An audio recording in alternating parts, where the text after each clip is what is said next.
for a bit of a break, so we'll get going. There's some moving parts that happen when we put the brakes on.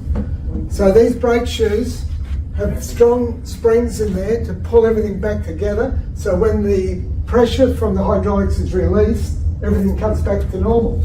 So there's clearance between the brake shoes and the brake drum. And with the brake caliper, okay, there's no big heavy springs in the calipers. The calipers, or the pistons, when the pressure's off, the movement of the rotor turning and everything else is enough, if everything's lubricated properly in the caliper, for the caliper to come off. It stops clamping, and probably a slight bit of run out will push those pads away from the disc rotor. So there is a little bit of a mechanical part of the brakes, as I mentioned. And there's an adjustment here. See this bar that goes across the brake shoes? If you can see that bar there, there's a type of a wheel, I suppose you call it, a wheel adjuster that clicks around to adjust the brake shoes further out as the brake linings wear. Most of the brake shoes will have an automatic adjuster that every time you go in reverse and put your foot on the brake, it allows the adjuster to click, and it'll click it if it's needing to be adjusted, the adjuster. When we adjust brakes manually, we have to put a screwdriver or a piece of wire or something in behind the backing plate generally to push this, this here. This is like the clicker that clicks the wheel, and when it's all together, that clicker is up against the teeth in the wheel, and we push the screwdriver in to just push that clicker out of the road so we can manually adjust the brakes if we ever have to manually adjust it. So we'll see that when we're in the workshop, and you'll see that on the my Hilux, how all that works. Again, when we look at the master cylinder, the brake master cylinder, there's internal holes that feed fluid from the reservoir where the piston's moving to fill up the area where the piston is. The piston has O-rings, well not even O-rings, cups, they're called cups. They're rubber cups, they're seals to seal everything. So as long as those cups are okay, the master cylinder will hold pressure and push the fluid and apply the brakes. But what happens when these seals get worn? We can have a seal here at the front here start to get worn and cause a leakage. That's what happens, they leak fluid, and that will fall down over the brake booster. But what happens when a seal further down gets weak and starts to leak? What will happen, we can get the tendency for our brake pedal to start to sink. So if you get a nice hard pedal, it slowly sinks down almost to the floor, or certainly to the next stage. Remember I told you the brake master cylinder is usually broken down into two systems, right? We'll use it for simplicity, front and rear brakes. So you have your primary piston, which pushes against your secondary piston, which pushes the back brakes of the secondary piston. The primary cylinder will feed the front brakes, generally speaking, okay?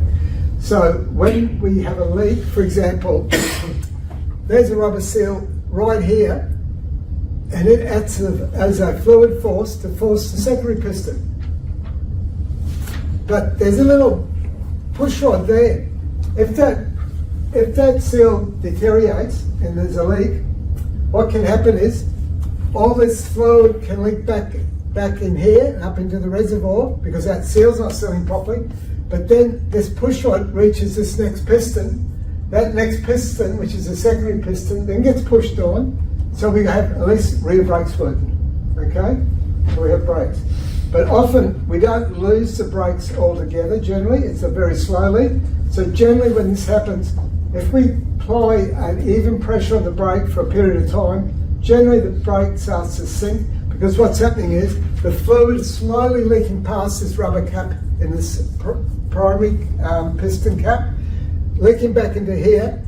While this is slowly going down, down, down, until this push rod hits that secondary piston, then we get a bit of a pedal down the bottom of the travel of our brake pedal. And it's because there's an internal leak there. Okay, so that does happen sometimes. So you can see the rubber seals on this picture. These are all seals. Back in my earlier days, we used to put master cylinder kits, meaning we put all new rubbers and seals and hone out the cylinders, and we put a full kit and put it back together. But now, most cylinders are alloy. You can't really hone alloy, okay? So most of the time when a master cylinder is leaking, we replace it with a new master cylinder. There is an exception. There are places that do sleeves. They put a stainless steel sleeve in place of, inside, and insert that inside the cylinder, and then you can re-kit them that way. But generally you don't put a kit in nowadays because of the fact that you can't hone them. If you don't hone them, you don't have a perfect surface for that rubber to seal on. So you can put a seal kit in and it could leak again. Whereas with the cast iron, old style master cylinders, you can get a wheel hone, they call it, and you use your drill and kerosene or something. So you don't use kerosene, so we can't use but brake fluid, and hone it backwards and forwards, and then put a kit in. Again, highlighting these different vents or ports that are in the master cylinder to allow fluid to go into the areas that the piston works in, so it captures that fluid once it gets past that port. Once the piston moves past those holes in the master cylinder, it closes those holes off, and then it forces the fluid down into the brake lines onto applying the brakes. This valve that you're seeing here, when you undo the brake pipe, these valves were inside. This little, at the end here, this little tubing seat was where your flare nut, when you screw your your flare nut for your brake pipe into the master cylinder, it used to seal up against that. But that was that little valve's job was to hold a little bit of pressure in the system, a very light amount of pressure in the system for drum brakes. The idea was to have a bit of residue of pressure in the system to hold the brake pistons out, but not out enough to apply the brakes, but out enough so every time you use your brakes, you weren't using hollow brake fluid to draw the pistons out so you wouldn't lose brake pedal. And that was the idea. I don't believe all wheel cylinders use that now. They have different designs, but certainly there was a time when anyone that had a drum brake would use that. Okay. So this is a typical rear brakes and front brake being separated with the master cylinder. We saw that earlier on another diagram. Here we have a junction box for the pipes to go into. There's a switch there. It's called a differential pressure brake switch. The idea of that switch, if you have a problem in your hydraulic circuit and there's less pressure in one side of remember we have a split system, one side's got low pressure and the other side's normal, it will throw a light on in the dashboard. Your brake light will come on in the dashboard, and that's what that differential pressure switch does. Often if we put a new master cylinder in the car, we would find that also sometimes screwed into the master cylinder.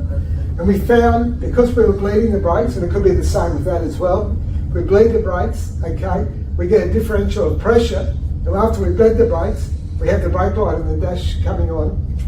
That pressure switch needed to be centralised. We'd have to unscrew it, and then screw it back in and centralised, and it was okay after that.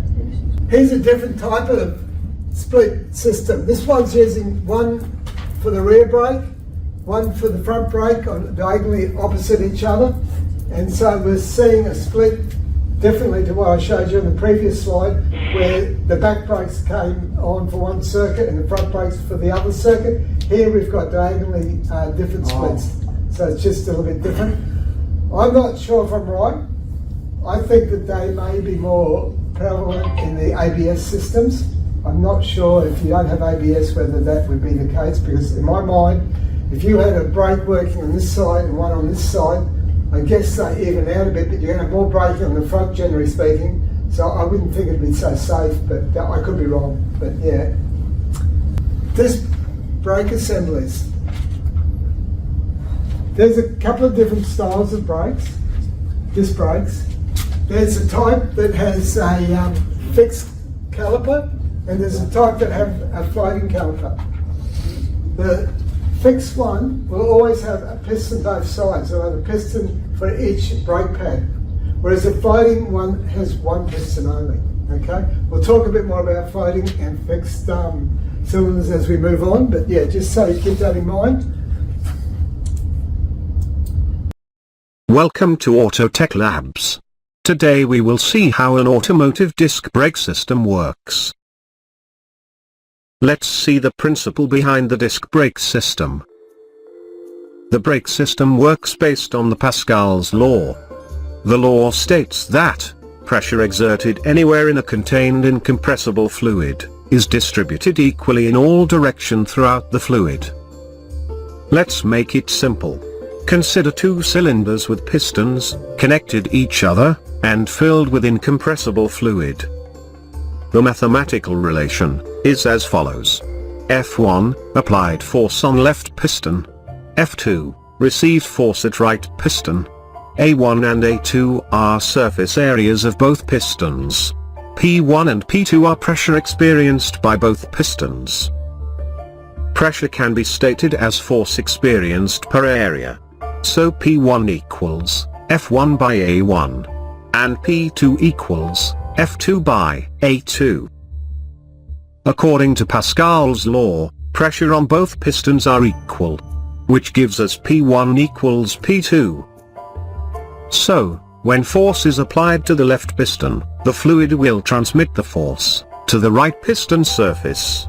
But, it will be a factor of the ratio of two piston surfaces.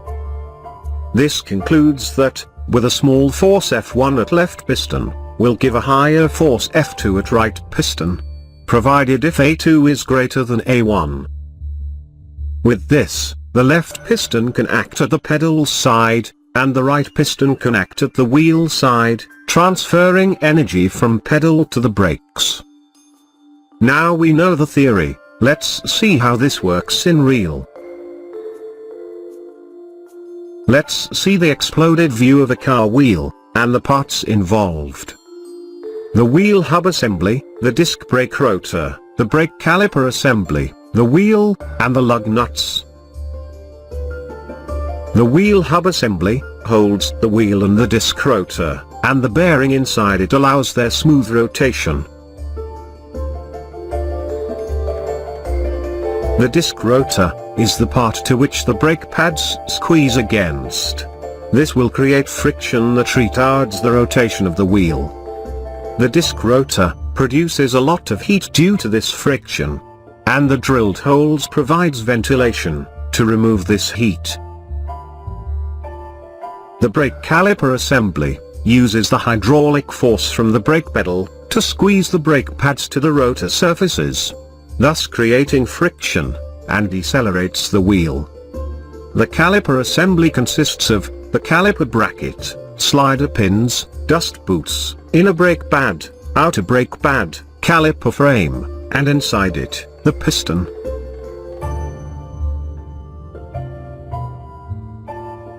The caliper frame is having a banjo fitting, through which the fluid will reach till the piston. The pressurized fluid from the pedal side is capable of pushing the piston with great force. Also, the caliper frame is free to slide along the slider pins within the fixed extend. Now we know the parts, let's see how it works. When you apply the brake, the caliper will receive the high-pressure hydraulic fluid from the brake master cylinder. The fluid will push the piston, which makes the inner brake pad to squeeze against the disc rotor surface. As a result, the fluid's backward force will push the caliper frame along the slide pin, which makes the outer brake pad to squeeze against the other side of the disc rotor. Let's see one more time from the top view. The fluid pushes the piston, and the piston pushes the inner brake pad. Once the inner brake pad is pushed against the rotor, the fluid will push the caliper frame. The outer brake pad will now be pulled towards the other side of the disc rotor. This is how the disc brake system works on wheel side. In the next part, we will see what's a master cylinder, and how it transfer fluid to the caliper. Does it help a little bit to see that picture, just to get a more of a perspective and understand a little bit more maybe why I talked about the hydraulic laws and how it relates to the brakes, so I hope it does. Yeah.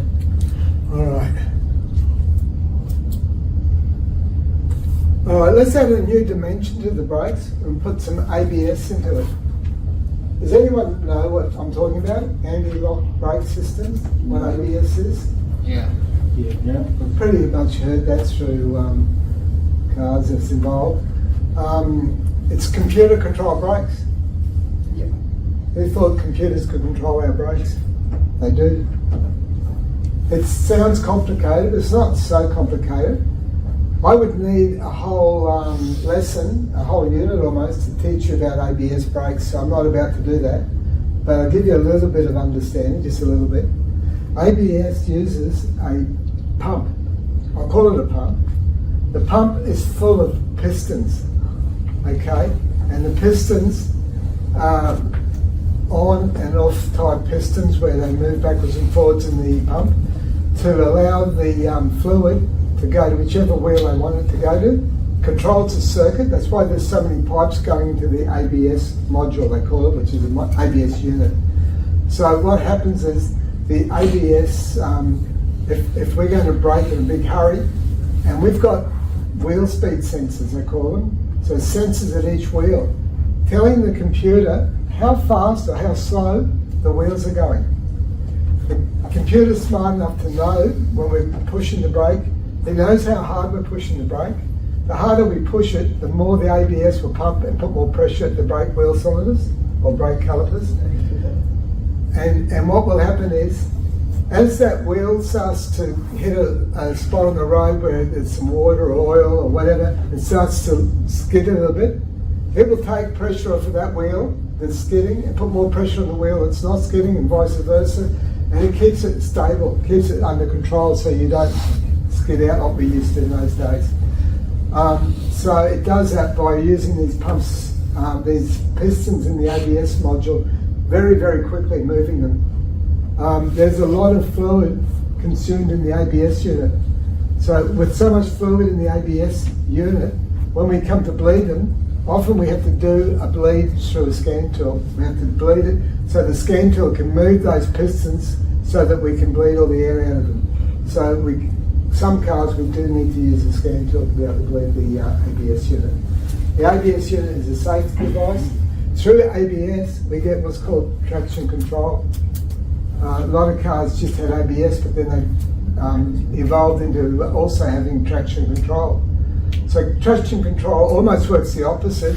Instead of when we're braking though, we're driving down a road and we take a corner and we're losing control, then the traction control kicks in by using and applying the brakes to get you back into control again. The car will go back into control. So yeah, very interesting.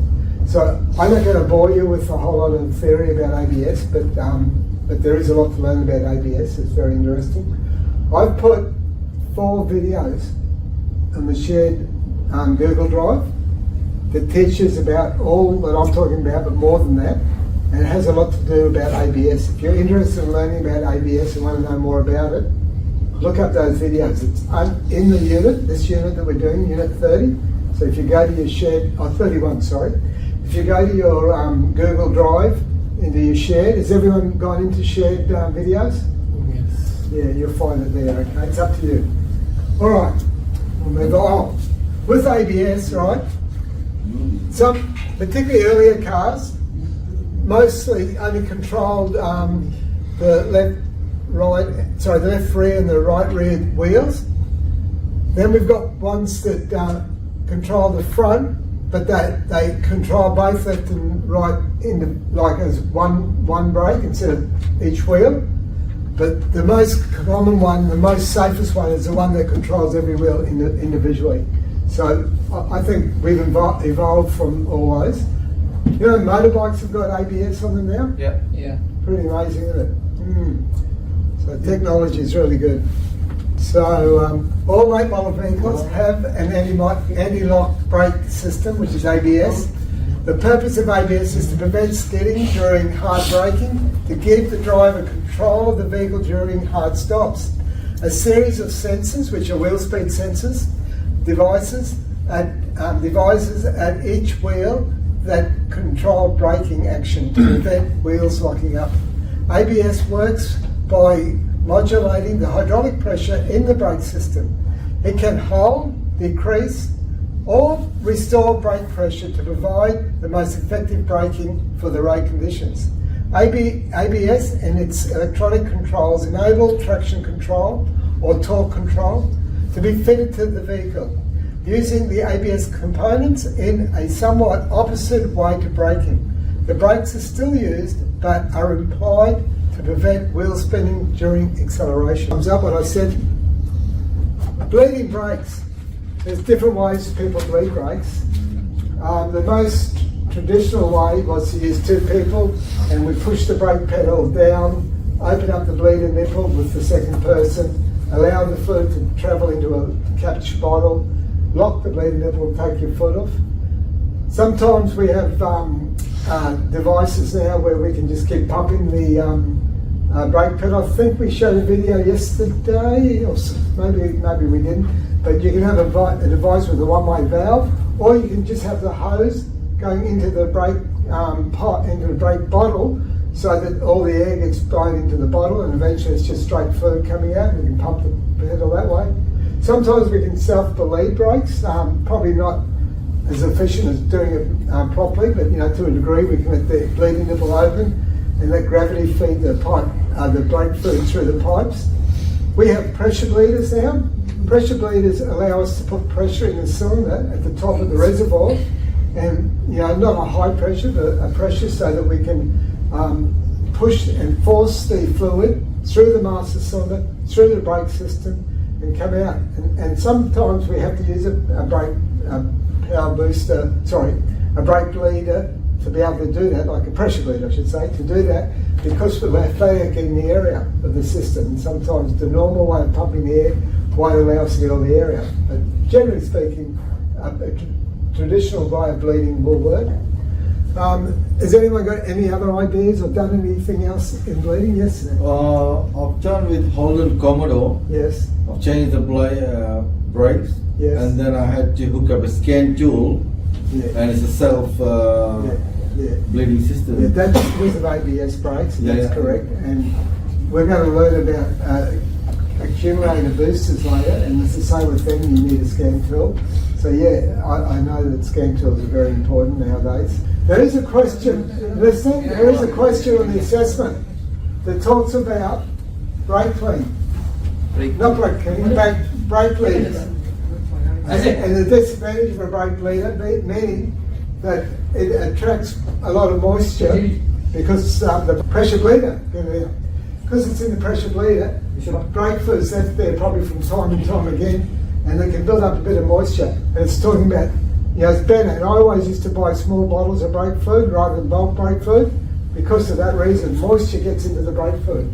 Every 2 years we need to change brake fluid. It's pretty much recommended from all manufacturers because of moisture problems. And if we have big containers of brake fluid, it goes off in 2 years. If we don't use it regularly, better off buying small bottles. It's a safer way.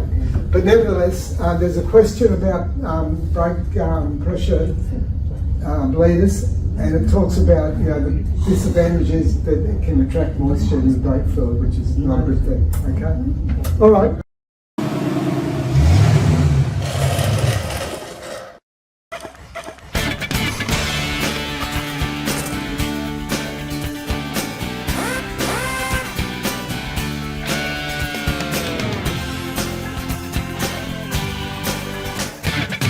Get in the zone, auto zone.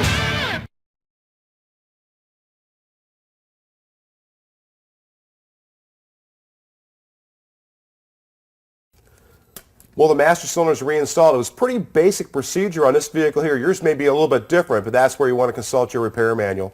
The next step we want to do now is go ahead and fill our reservoir over up to the full mark, And then we want to bleed all 4 of the wheels, get all the air out of the system. And we'll start with the farthest wheel away from the master cylinder, which would be our right rear or passenger rear wheel. And then we'll go from the passenger rear to the left rear and then up to the front.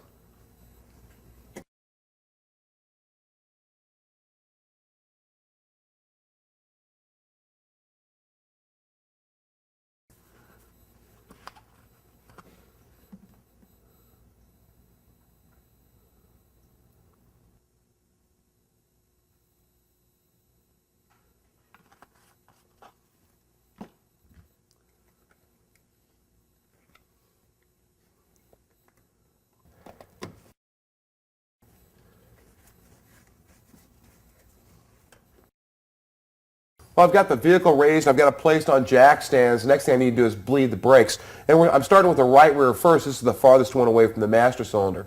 Now, a handy way of doing this, I've got what's called a one-man brake bleeder kit. And what it basically is, the hose is going to attach to the brake bleeder, and then there's a check valve in a mechanism here, and you'll see the fluid come into the bottle. Once I get this hooked up, I go in and pump the brake pedal. Now let's keep doing it until all the air is out of the system. Let's go ahead and hook it up.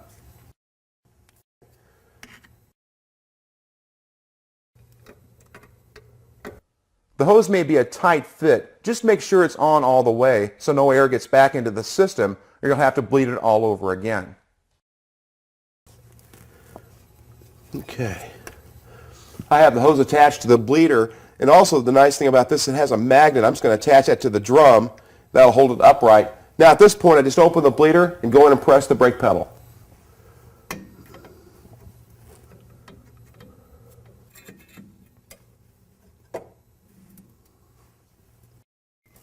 I'll pump the pedal 5 or 6 times to get the air out of the system, and that should be good.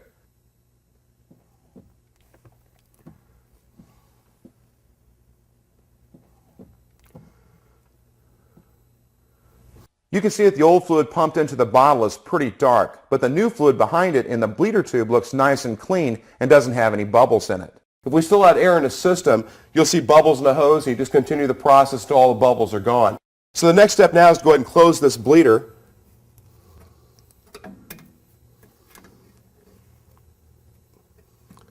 Take off our kit.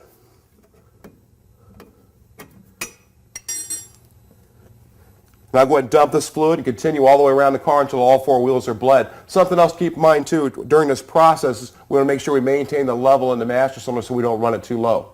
Let's do the next wheel. Always bleed the brakes in this order. We've shown the passenger rear wheel, number 1, and now we'll show you number 3 wheel, the passenger front. On the front brakes, all we have to do is turn a wheel out to gain access to the bleeder.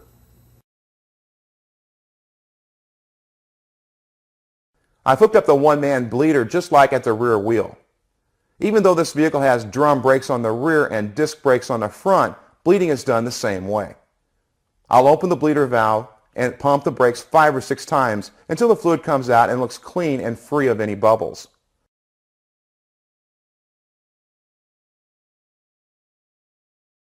Close the bleed screw, remove the bleeder kit, and we'll bleed the left front brake just the same way, and we're done. As with any job, to do it right, you'll need the right tools. The nice thing is that jobs today don't require a large, expensive assortment. Basic hand tools are generally all you'll need. You'll need a shop manual for your specific vehicle, .3 or .4 brake fluid, as recommended by your vehicle manufacturer, brake line wrench, and a drop light. You may also need screwdrivers or pliers to remove some components. Be cautious. So, testing brake fluid. Testing brake fluid is a neat little tool that I know when we were at Ivan's shop, Alvin and someone who came there, you just put in the brake fluid. It's got 2 prongs that come out, and you push the button and you put the prongs and submerge it in the brake fluid, and the lights come on to see if it's got moisture in it. So we can test brake fluid to see the moisture content. Why would I want to test brake fluid for moisture? Because the compression of liquid is different. If there is a moisture in the system, you almost right. Remember I said all liquids are not compressible, right, or incompressible. But something happens to the water, okay, when it's in brakes. What does brakes do? When we're applying brakes, what do we generate from? Oh, the heat. We generate a huge amount of heat. And what does heat do to moisture? Create bubbles. Expands. It causes it to turn into steam. Yeah. We now got a gas or a steam that can be compressible. Sometimes, okay, you have a customer that comes in and says, I'm driving down the mountain range and my brakes fade. Okay, but it doesn't do it normally, but more when it's been going down a mountain range. When we're going down a mountain range, what are we doing? We're applying more brakes, so there's a friction heat. So we're getting a lot more heat from using the brakes. So that water turns into steam. That steam then becomes compressible, and therefore we lose our brake pedal. So we're testing brake fluid for moisture because we don't want to lose our brake pedal, do we? What happens if we lose our brake pedal? Pity help who's in front of us, eh? Alright, so moisture is a big enemy to brake fluid, and it's the reason we have to service the brakes every 2 years. Replace the brake fluid, even if it doesn't need it, just do it. But we also can test the brake fluid using this apparatus, this tool, to see how much to see how much moisture is in the brake fluid. If it gets over 4%, we're in trouble. We need to change it. Probably 3% is probably borderline. I wouldn't like to see any more than 3%. 2%, we're getting there. All right, so about 1% we'd accept. Something we don't normally test in the workshop, but another thing we should be testing is the ability of brake fluid and test it under heat, under like 100 degrees centigrade or something, to see that it still holds up under temperature. Something that I've never tested, but there are people that can test brake fluid to do that. Certainly the manufacturers, when they manufacture a fluid to be used in brakes, it has to operate under those heat conditions, so they would definitely be testing the brake fluid for that as well. We also want to look at the brake fluid for contamination, don't we? Just if we see physically, you saw the colour of the brake fluid coming out of that wheel cylinder, it was being bled, it was really brown and yucky. If we see brown and yucky brake fluid, we're going to want to change it and flush it. Okay. When we change the brake fluid, it's not just a matter of sucking out the fluid from the reservoir, it's also a matter of pushing the old brake fluid out and bleeding new brake fluid into the system. I've seen many mechanics on the logbook, time for a brake clean, a brake flush, so they suck the fluid out and put new brake fluid in, we're done. That's not how it's done at all. That's just cheating. It could backfire one day, and they could be out for a lawsuit if they run out of brakes because they didn't change it properly. But yeah, it needs to be done properly.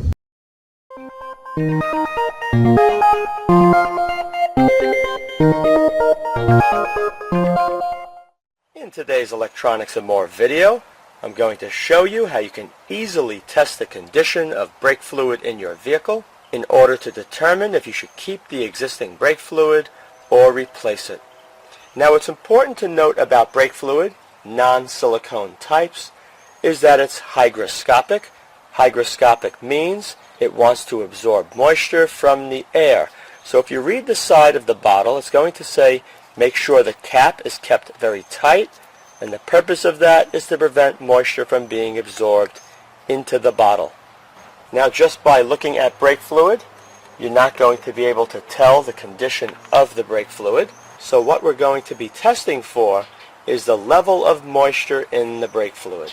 It's very important that the moisture content of the brake fluid is as low as possible. The brake fluid is designed to have a very high boiling point, and if the brake fluid has absorbed a fair amount of moisture from the air, what's going to happen, the boiling point is going to become lower. And that could become a big problem if you're doing excessive braking and components in your brake system begin to heat up. You do not want the brake fluid to begin to boil. You also have the problem that moisture inside the brake fluid can lead to corrosion of brake components. In order to perform the test, you're going to require a moisture tester like you see right here. It's a probe.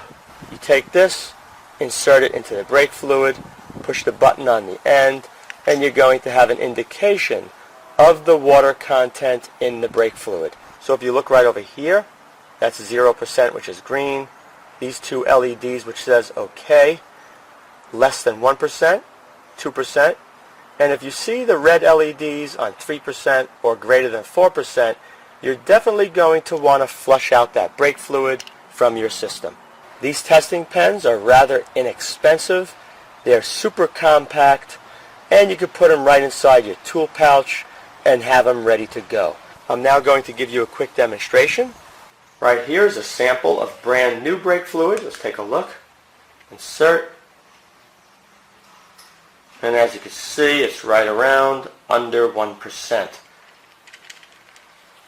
Now you can also test using a digital multimeter if you place it on a high ohms, 10 megohm or higher resistance range. Place the tips about that far apart and you'll get a fairly accurate reading. It won't be as accurate as the pen or as quick, but it will still give you an idea if the brake fluid has excessive levels of moisture or normal levels of moisture. So place it in. The reading you see should rise above 5 megohm if the fluid is acceptable. If it stays below 5 megohm, that's an indication you're going to want to change.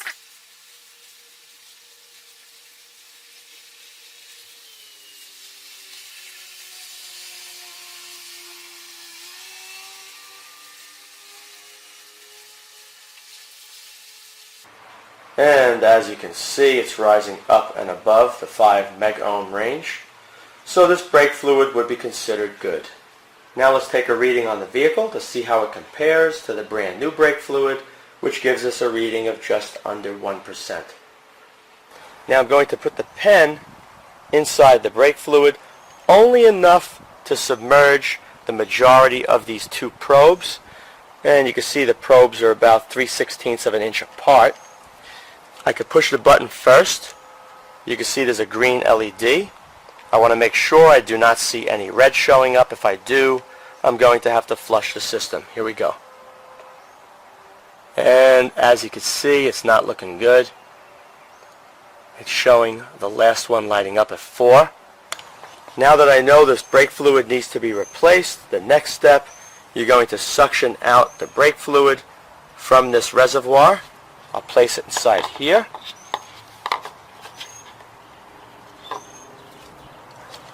Once the reservoir is filled with fresh brake fluid, I'm going to begin the bleeding process with the furthest wheel from the cylinder, which is going to be the passenger's rear.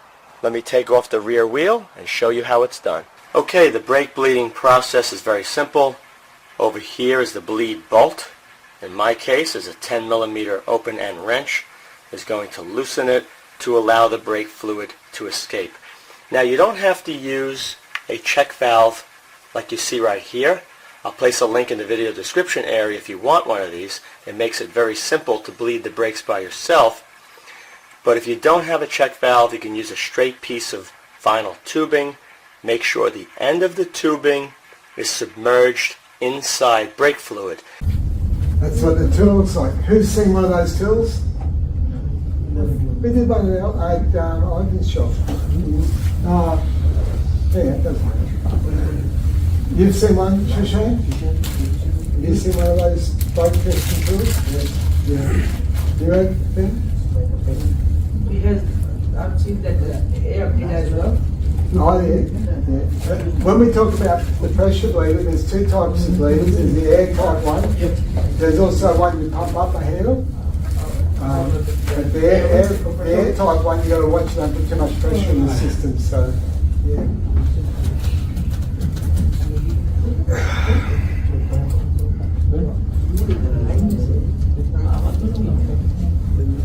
All right. So when we're inspecting our brakes, we're looking at a few things. We're looking at how thick our linings are. Okay, we don't want them below. Probably on average, a lining we want about 1.5 mil would be the absolute lowest we'd want to see a brake pad. But we're also checking the disc rotor. We want to see that disc rotor is a certain thickness.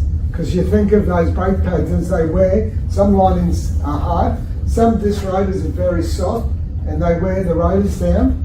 And yes, we can machine a rotor, but you can't even machine it to a certain thickness. Once it gets below that certain thickness, they become dangerous. They can shut it because they get too thin. How do we know when it's too thin? How do we know what thickness a rotor should be? You can always use a caliper and go for the reference, or how would you use the caliper to do that? How would you use the caliper to do that? you can use like the inner caliper, and you can put on the. You mean a vernier caliper? Yeah, sorry. caliper, sorry. Yeah, what my question more is, how will we know though when the vernier caliper gave us a thickness, that thickness was within specifications? Always refer to the manual. Manual. That's right. It's always owners or the service manual. All auto data's, voice, all those ones, online subscription ones will tell you the thickness. Workshop manuals, anything like that will tell you the thickness of the rotors. Okay. Some rotors can be different diameters too. In the one model of car, I think my Hilux has 3 different size rotors that it could be. So sometimes when we're say replacing a rotor, we need to measure the circumference, the thickness, and let the workshop know. Rotors come in different styles, and I might be going ahead of myself here, so I won't say too much. But the rotor, one type of rotor is called a ventilated rotor, and another type of rotor is called a solid rotor. You'll always find usually a ventilated rotor on the front and possibly the solid rotor on the back. Why would that be? Because of more heat generated in front. Why would there be more heat generated in the front? Because there's more braking in front than the rear one. It's more weight and other things. Yeah, 100%. That's right. Okay. Some disc brakes use a telltale metal strip like that, like a spring clip. And the idea of that is, as the brake pad wears, before it gets to metal, that little strip will touch the disc rotor and make this annoying noise, and the driver will come in and have to have the brakes done. So that is what we call a telltale device to let the driver know. But anyhow, we just need to be aware that we measure. There's a set of calipers there, vernier calipers measuring the thickness of the pad. There's one measuring the disc rotor. Why have we got a dial gauge up there? Why would we have a dial gauge? To check if there's any warp or unevenness. Run out, but warp, run out, Yeah, so these are all the positive reasons. Remember I asked you the question, what's the advantage of disc brakes compared to drum brakes? Well, these are the ones, the disc brakes are more resistance to heat fade. Why is that? Because they run cooler, and we've said that amongst ourselves. They are also resistance to water fade because of the rotation, which throws off the moisture as it's rotating. It's all open. Whereas a brake drum is all enclosed, so the water just stays there. And the disc brakes perform more straight line stops. And finally, disc brakes automatically adjust as the brakes wear. So the piston keeps coming out and keeping the brake pads close to the disc rotor. So there's a lot of advantages to disc brakes. Okay. So I did say before the 2 designs of the brake disc rotor being a disc or a ventilator. What sort of brake is this one? Ventilated. Ventilated. Why is it ventilated? Yes, there's some holes. There's some holes, yeah. So we can drill holes in disc rotors, whether they be ventilated or solid, but also ventilated to get more cooling. Okay, performance brakes often have holes in them. They also have grooves in them. You see those grooves? Everything's designed to let the heat out. So whether it be a solid or a ventilated, there's ways of cooling down the brakes by modifying those rotors, or the aftermarket will build a rotor that has all that built into it to make it okay. Traditionally, disc rotors are made of cast iron, but there are ones that use ceramic to build up a disc rotor, make them lighter.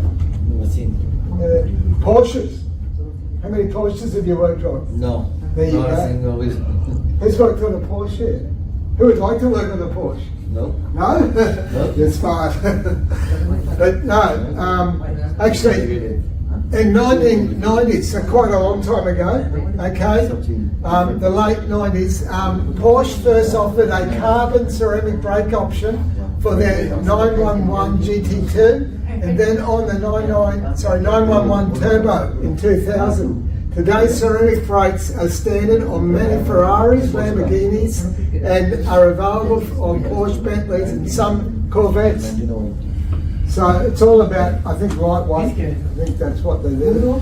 Most European cars, whenever I did brakes on a European car, it was a no-brainer putting new rotors on, because the rotors were so soft on the European cars, they would wear just as quick as the brake pads would wear, and you couldn't machine them. In fact, nowadays, most cars that came in for brakes got rotors anyhow, because rotors have become a lot cheaper than they used to be, and more economical than machining.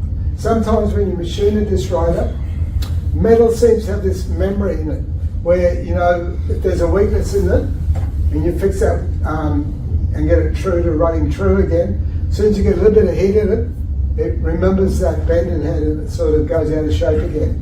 So I find replacing rotors is more common now than it used to be. In the old days, in the really old days, we used to just put a set of brake pads in. We might use a bit of emery cloth on the disc rotors, but we quickly learned we used to develop a lot of brake noises from doing that, because the disc rotor surface became very glazed. We also found that the bedding in the brakes didn't happen as good or as quick.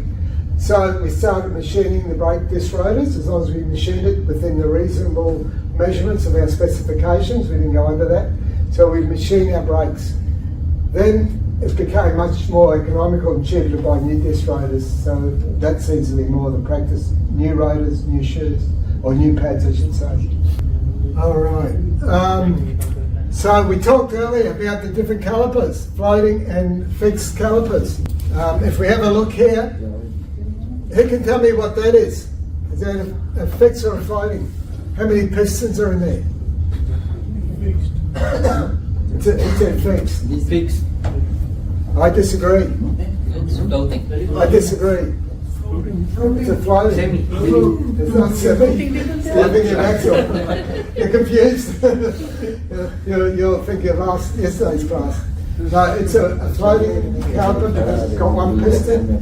One piston, as we saw in that video before, was a floating one. When we saw the piston come on, push the brake pad against the inside brake pad against this rotor, and that forced the rotor, not the rotor, but the caliper to move and force the other brake pad to come on. Okay, so that's the difference. Sometimes we can have a floating that's got two pistons, but they're all on the same side.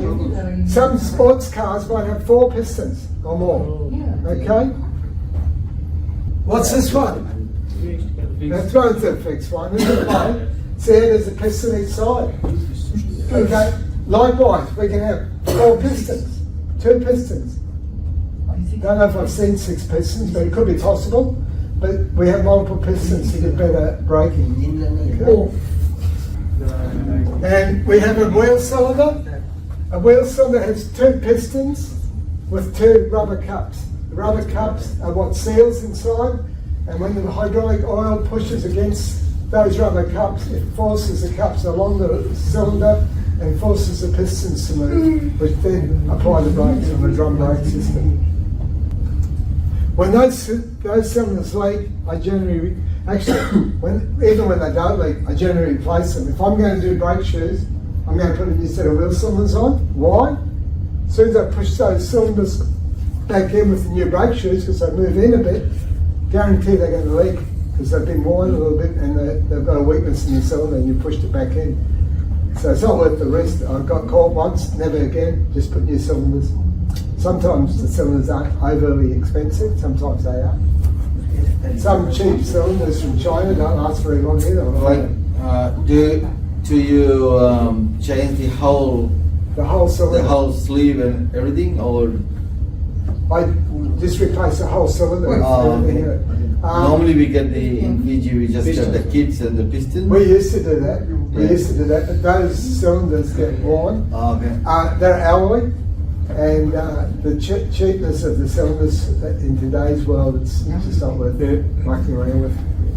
You can't own the cylinders if they're out of leak. When we have our brake shoes on the back for handbrakes, okay, some people make the wrong assumption and they tighten up the cable to make the cable so that you don't pull out so far, and they send the customer away. They've adjusted their handbrake.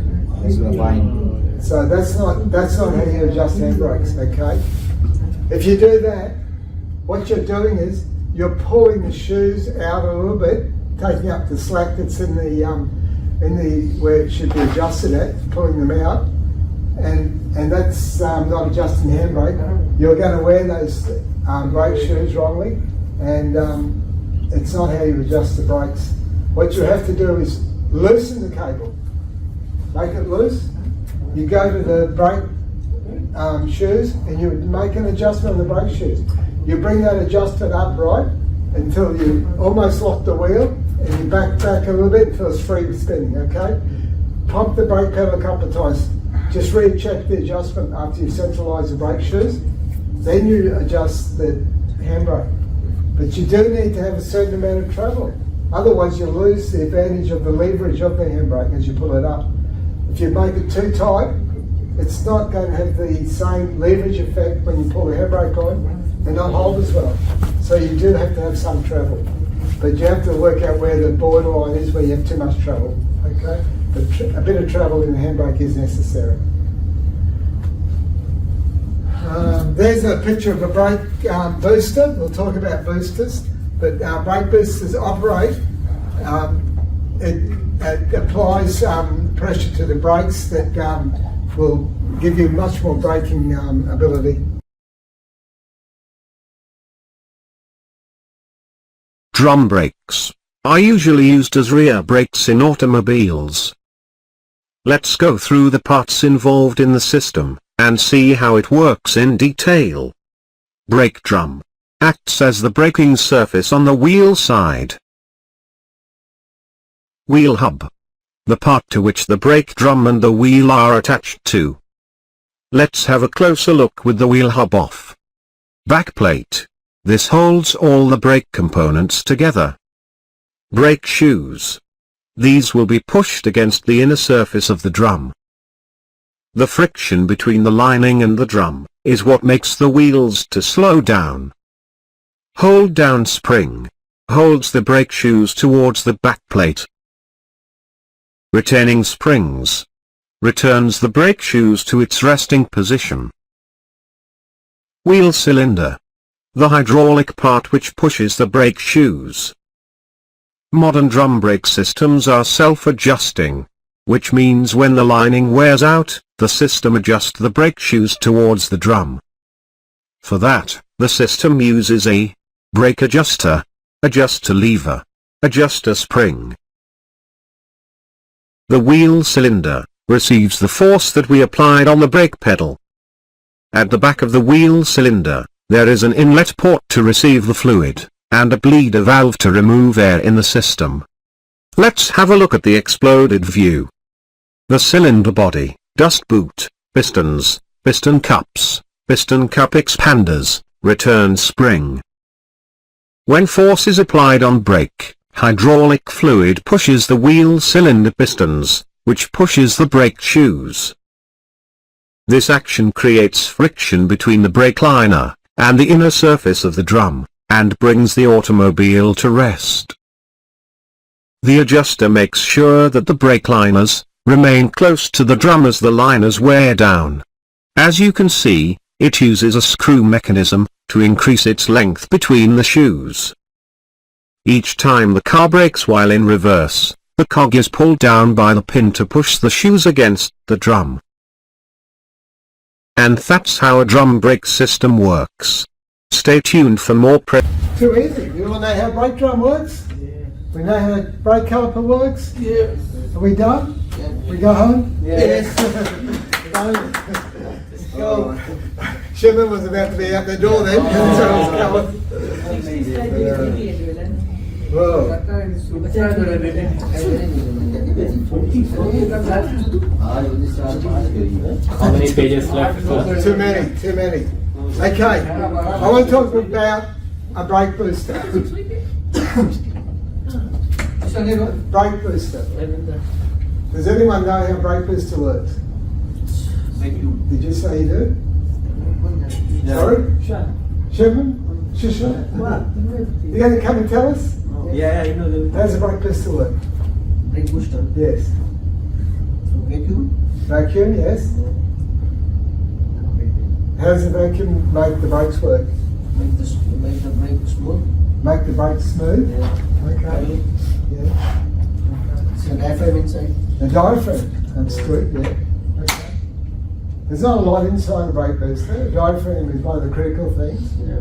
There's a spring, there's a valve, 2 valves actually. Three valves. So we have one valve that's a check valve to stop the air from getting out. But we also have a vent valve and an atmospheric pressure valve inside. Did you know that? So yeah, I often scratch my head about a brake booster. When you think about it, when you apply light pressure, the car just slows down a little bit. When you think the car, if the brake booster is doing what it's doing, when you think the brakes would almost come on straight away. If you think about it, if there's a vacuum that works the diaphragm, that works the brakes. So they have to have a mechanism so that the brake booster doesn't just suddenly come on. And that's why they got more than one valve. So they allow pressure to actually come on the diaphragm on both sides. They allow varying amounts of pressure though on the inside. There's always full vacuum, 15 to 20 inches of mercury on the outside of the vacuum diaphragm, but a lesser vacuum on the inside to give us that varying amount of pressure. If we hit the brakes really hard, okay, we're going to close off the vacuum that's on the inside of the diaphragm, so there's full vacuum pulling the diaphragm so the brakes come on much harder. Pretty smart, isn't it? Okay, did anyone know that? Yeah, you learned something. We've all learned something here. Good. All right, so when we got the brake booster at rest, right? When we don't use the brake, we have the same amount of vacuum on the inside as we have on the outside. We have an atmospheric port at the top, or not even at the top. Where is it? Atmospheric port, actually down near where the push rod is of your brake pedal, down in that area. That allows atmospheric pressuring when needed, but when we're at rest, when the brake pedal's not being used, that atmospheric pressure is closed. That means that when it's closed, there's another valve that's called the vent valve is open. And when that vent valve is open, it allows vacuum on both sides of the diaphragm. So that the actual diaphragm, if it's got equal amount of atmospheric, or not atmospheric, but vacuum on both sides, and we've got a spring, a big spring that's keeping the diaphragm in, we're not going to have any application of that booster. It's not going to come on. Does that make sense? Otherwise, if we didn't have that and we got vacuum against that booster, it's always going to want to come on. Okay? What switches the valves is the push rod. That push rod, as it goes down, it will change. So as we put a light pressure on, we might move to the next slide actually. Okay, operating. As we operate the booster rod, so yeah, as we're applying the brake, it's starting to open up the atmospheric pressure so that we're actually lessening the vacuum on the inside. We're talking the inside. So more vacuums on the outside of the diaphragm pulling the brakes on. But we're not getting severe braking because we've got still an imbalance, but it's not a full vacuum on that diaphragm rudder. And if we push the brake pedal down very hard, what happens is we close off that atmospheric pressure and the vent valve is open. Sorry, the other way around. We open up the atmospheric pressure and the vent valve is closed. No more vacuum on that side, just atmospheric pressure. And then all that vacuum then assists the brakes to come on much harder. Is that making sense? Okay. This is the applied side. And again, the vacuum that used to come in here, behind this diaphragm, is all closed off, and the atmospheric pressure valve is fully open. So we have full vacuum when we apply it very hard. Okay. A brake booster can go wrong in a number of ways. Mostly, it can go wrong in that diaphragm. Eventually that diaphragm, being rubber, deteriorates, and we get a hole in the diaphragm or a leak in the diaphragm, and then the vacuum doesn't have the same effect when we get a hole in it. We can also have a problem with the valve, the non-return valve. If that valve doesn't work properly and it doesn't allow the vacuum to retain itself in the actual booster, okay, we can have a problem. Therefore, we run out of boost quickly. We could have an engine vacuum problem that we don't get full vacuum. A lot of things can happen. When a booster isn't working because it doesn't have vacuum, or it's got a vacuum leak because the diaphragm's broken, we get a hard pedal, but very little braking ability. Okay, so that's another thing. When the booster works, when we start the car up, have you ever noticed the brake pedal sinking a little bit? Yes. That's because the booster's kicked in and we got our foot on the brake. So if we got a hard pedal, okay, we have a problem with the brake boosters, generally speaking. But it should go down. It should go down a little bit. So it's one way to see if the booster's working. Another thing that can happen is we get a small problem with the diaphragm where we're leaking, when the atmospheric valve is open, we're leaking vacuum, okay, through the diaphragm, and we hear it hissing when we put our foot on the brake. We hear the vacuum leaking. That's another problem we can have. So yeah, not a lot goes wrong with brake boosters, but age does play its part on it. Okay. Is it something that we can service, or if it goes bad? We generally replace or send out to someone who does have the expertise to replace it. I've never done one myself in my shop. Better to replace. Sorry. Better to replace it. Better to replace it, or there are places that recondition them, but not all boosters they can fix. If they can't get the internal parts, they can't fix it. So then you got to replace them. Sometimes they can be expensive little things. Okay. What am I looking at? Previous pump. Sorry? Previous pump. Here. Brake booster. A brake booster. Does that look like what we've just been looking at? No. It's a brake. Oh, you know why you know the brake booster? You can read. I forgot. So it's an accumulator booster. Okay. You might call it an electric pump or electric booster. Has anyone seen one of those? Yes. Yes. What cars have you seen that on? Hybrid. Sorry? Hybrid, yes. Anything else? What on the trailer? Sorry? No, not in the trailer. No, there's a different one. I've seen them on Land Cruisers, Land Cruisers. Land Cruisers. I'm pretty sure I've seen them on Mitsubishi Pajeros too. So they are used, four-wheel drives, not just four-wheel drives. So Okay. do they also use that brake booster plus this, or No Just this? booster. Oh, that's a substitute. So you're looking at the master cylinder, Oh, okay. and it's built into the master cylinder almost. So quite an expensive unit when you got to replace it. Okay, I'm about to show you another video which will show you the bleeding process if you have one of these. I was going to tell you a story earlier, and I thought I'd save it if I get to this slide. When I sold my business, I had a really, you know how you favour some customers, or you probably don't know, but in the business sense, I had some customers that I really got along with, you know. This customer I really got along with, you couldn't upset no matter what you did. He was such a good customer. He had a Land Cruiser, 100 series Land Cruiser. And after I sold the business, I found out that my business, the guy that bought my business, lost this good customer from my business because of this problem.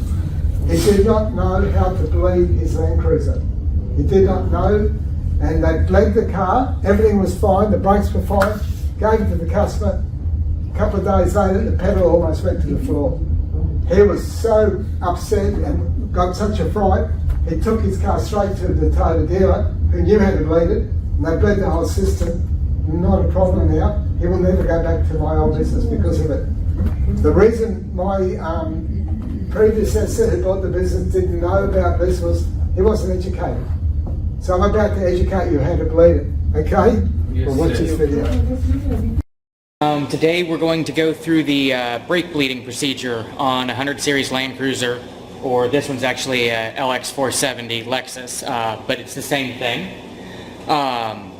We just did front calipers on this, so we're going to go ahead and bleed all the brake lines. I'm going to start with bleeding out the accumulator booster assembly. Technically, we don't need to do it this time because we never let the reservoir run empty, and we haven't disassembled the pump from the actual assembly. But just so you see the process that's involved, I figured I'd go through that step as well. So the first thing you do is obviously you'd put fluid in the brake reservoir if it's empty. But key out of the ignition, you're going to hit the brake pedal. The manual says 40 times. Usually it seems to happen at about 30. You'll keep pumping the pedal, and then all of a sudden the resistance will just drop and go down to nothing. And that means you've used up all the pressure that's built up in the accumulator, so you've drained the accumulator down.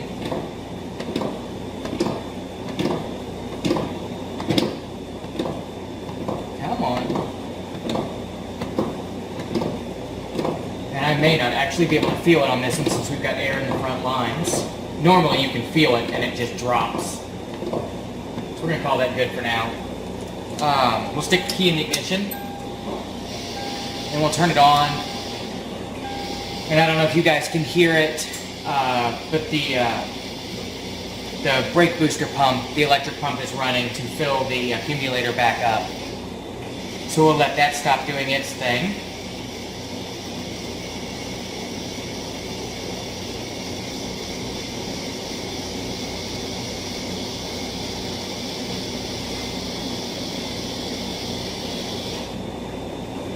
There we go. So now we've bled the accumulator, which we didn't need to on this one, but we did it anyway. So go ahead and take the key back out. And let me move you around front here.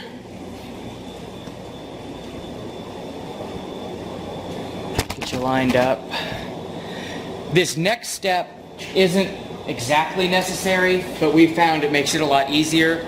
And especially right now, Crash has already gone home for the evening, so I'm the only one here. So I'm going to use a pressure bleeder to make sure that we keep pressure on the fluid so that when I'm opening and closing the bleeders at the bottom, we don't get any backflow since we don't have a second person pumping the pedal. So I'm going to put my Power Pro master cylinder adapter on here and tighten it up. And then take the hose from my power bleeder and hook it onto there. My air hose up to my bleeder.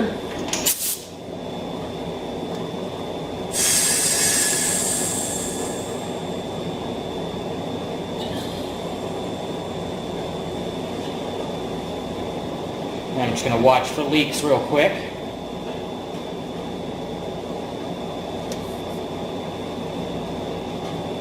And we seem happy there.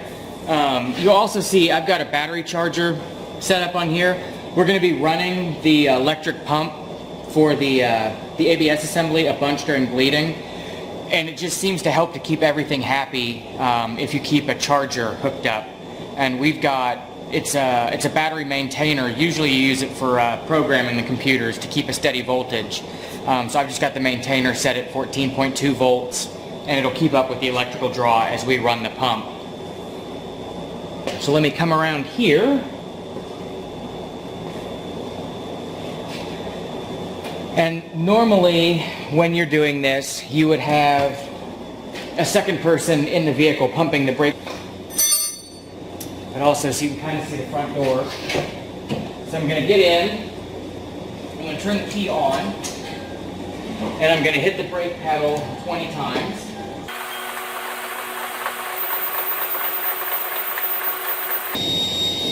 Okay. And then I'm going to come down here.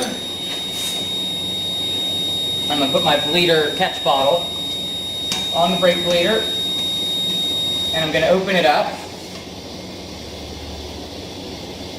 And normally this is where you would have a second person pump these while you've got this open. Since I've got the pressure assembly on, I can pump them by myself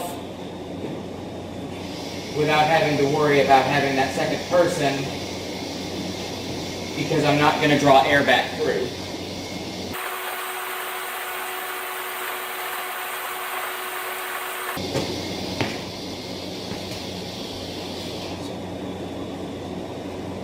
Close that one.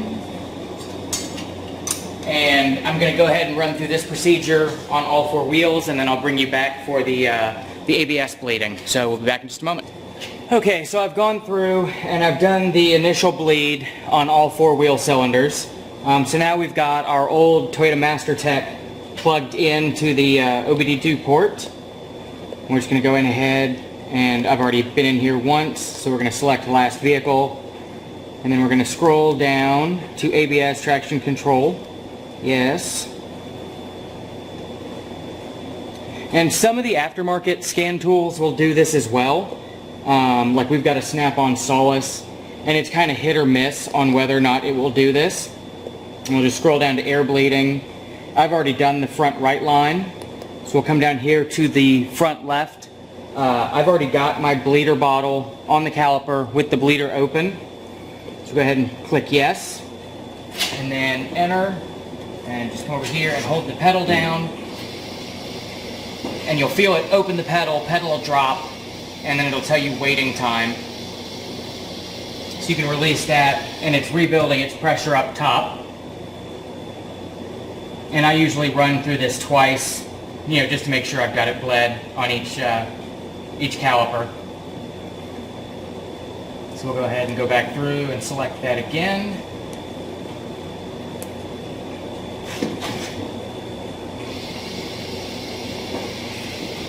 And you'll feel it drop. And normally you'd have somebody down below opening and closing the valve as this is happening. Since I've got the pressure bleeder on there, I'm not worrying about it. So I just need to go and do the two rear calipers. So I'll bring you back once that's done and show you the final steps. Okay, so we've got good brake pedal now. We've done the initial bleed, and we've done the computer bleed on all four wheel cylinders, or all four brake calipers rather. The last step, and it's a fairly important one, is to set the level of the brake fluid. You can't just leave it as is. Like if you look at it right now, it's right on the max line. Which you would think, awesome, great. But right now, it's on the max line with the accumulator also fully charged. The accumulator can bleed down, or if you hit the brakes, like in a parking lot or something without the engine running, it'll bleed down. If you leave it set at the max line, when the accumulator bleeds down, it'll overflow the top of the reservoir. So what we're going to do is basically that same step as earlier, where with the key off we pump the brake pedal 40 times, and that'll drain the accumulator back into the master so we can see what our overall volume is going to be. So hopefully you guys can see right now the level line is right here. I'm going to go inside, pump the brake pedal until the accumulator is bled out, and then we'll see the new full mark. So just one moment. And again, the key is off for this part.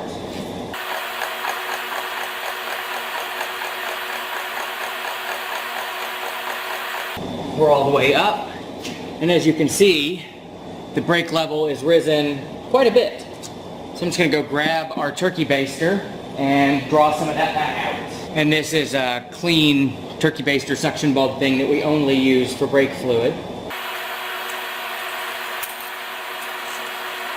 There we go. Now we're right on the max line. And now we're all finished up. I wanted to show you that because bleeding brakes has become complicated. It's not just a matter of going to each wheel and bleeding the area. We have computers, we have electronics that are involved, and who would have thought, you know, if you see the level of brake fluid full, you think you're right, but you're not right. You've got to get rid of all that accumulator and then set the level. So there's a lot of traps for people out there in the auto industry, particularly aftermarket, who aren't wise and who are not understanding new systems. Things are changing. By the time you guys, you know, get on in the next 10 years or so, there'll be more changes. Everything's changing. Nothing's staying the same. It's an industry, if you want to keep up with, you have to keep on seeing what the changes are and keep learning. And you never stop learning.